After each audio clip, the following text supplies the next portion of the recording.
maantay waxaan halkan isugu ken yeeray in aan soo afjarno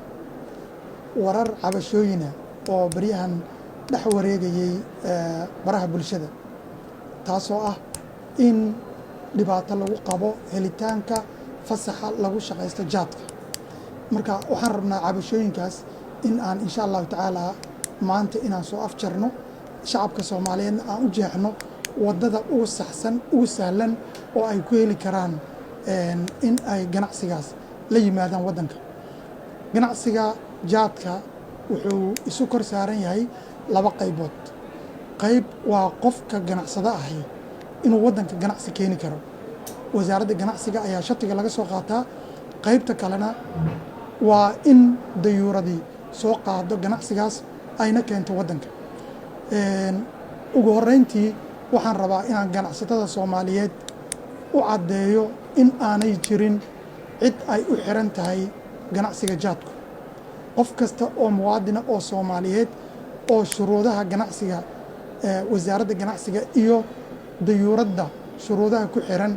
ee hay'adda duulista soo buuxiyaana in ay u furan tahay si xor ah nadiif ah uu ku heli karo. dayuuradaha qaarkood dad badan oo waxaan arkay hay'adda duulista la soo xiriiray ku dhahaya dayuurad ayaan wataa waxaanan rabaa in aan jaad ka keeno diridhaba. horta dayuuraddu ma aha baabuur oo kale, waxay u baahan tahay badqabkeeda. waad xasuusataan haddii hal dayuuraday waddankaada gudihiisa ay ku dhacdo ama shil ay ku gasho waxay kuu gelaysaa diiwaanka caalamiga ah. amniga iyo safetyga waddankaada ayayna dhibic guduudan ku noqonaysaa. marka iyadoo taa laga jawaabayo adduunka oo dhanna ay caalami tahay, waxaa waddan kastaa uu sameeyey shuruudo ku xiran in ay dayuuraddu waddankaada ka howlgasho, kuwaasoo kale ah oo dhammaantood loo sameeyey badqabka dayuuradda.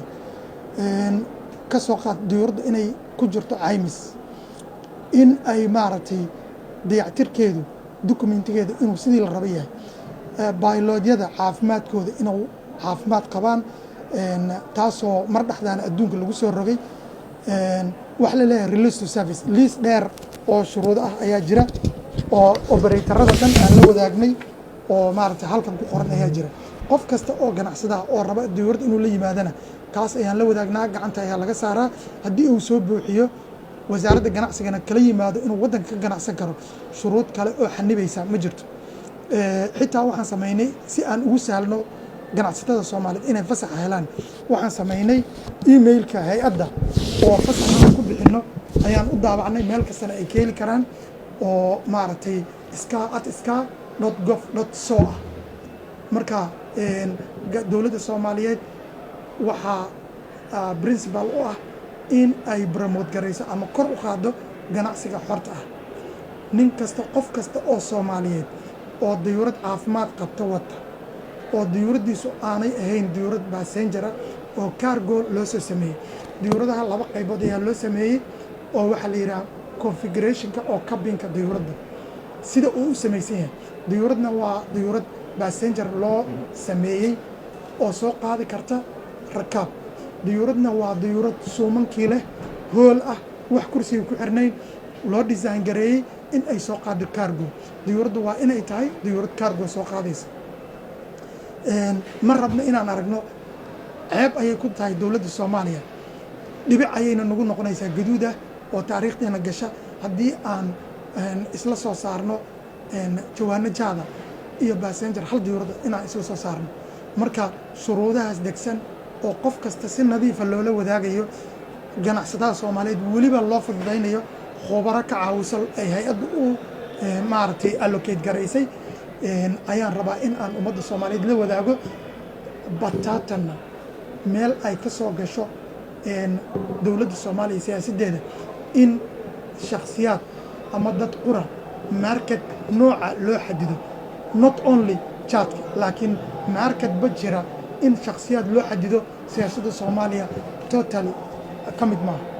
dulqaadkeennuna zero ayuu ka yahay anoo magaca hay'adda duulista iyo dowladda Soomaaliya ku hadlaya. marka waxaan rabnaa ummadda Soomaaliyeed ganacsatada rabta inay jaadka kala timaado diridhaba waddanka Ethiopia jaadkiisa ayaa noo furan waa loo siman yahay tartan xalaal ah oo xor ah ayay dowladda Soomaaliya ka ogoshahay sida aad la socotaan dowladda Ethiopia diyuuradaha qaada jaadka oo loo yaqaan general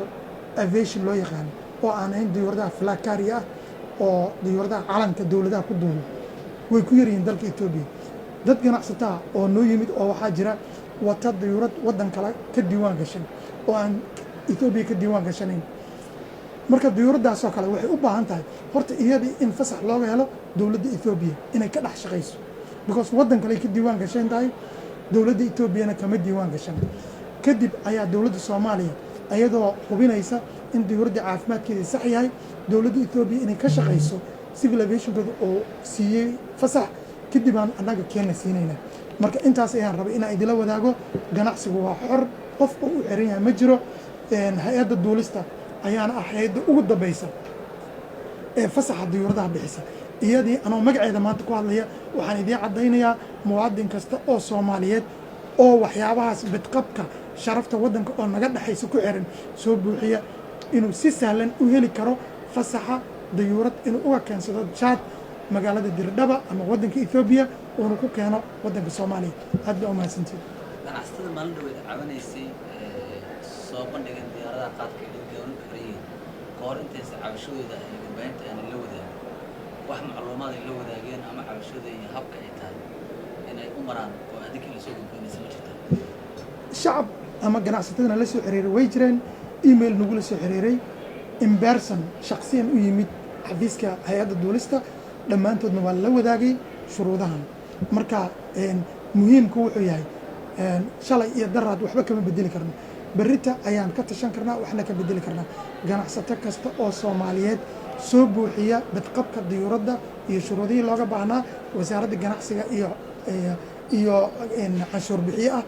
xor ayuu u yahay si nadiif ayuu ku helayaa ganacsiga xortaana